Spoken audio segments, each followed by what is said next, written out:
puso, dangal at galing para sa bayan. Ang ibig sabihin po, anuman po ang ating posisyon sa ating mga trabaho, mahalaga po ang bawat isa sa atin. Ang lahat po ay may kanya-kanyang tungkulin para sa bayan.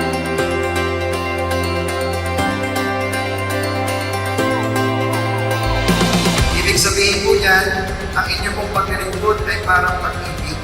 Kung totoo ang ating pag-ibig, hindi natin iiwanan ang mahal natin.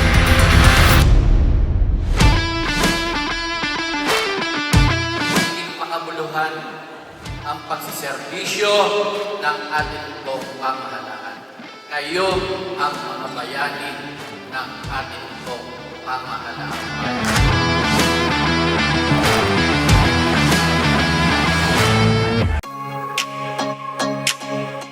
Ang isang bayan ay nagiging dakila hindi dahil sa yaman o kapangyarihan.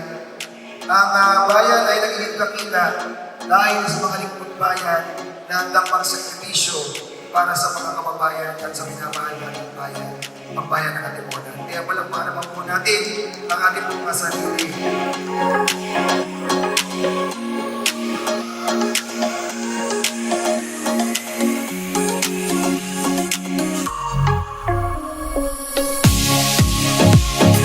Panagilihin po natin na tayo po ay ng ating pong pamahalaan ay nagbibigay ng pag-asa at patuloy na pagbabago para sa ating minamahal na bayan ng bayan po ng Antipona.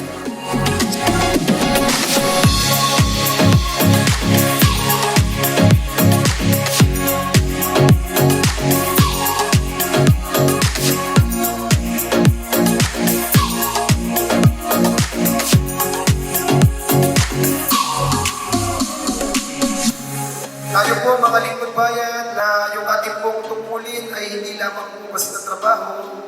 Ito po ay ating pong bukasyon o ating pong panata, ang panata po ng mga paglingkod ng taus-puso at tapat sa ating pong mga kababayan at sa ating pong mga mamamayang Antipolani.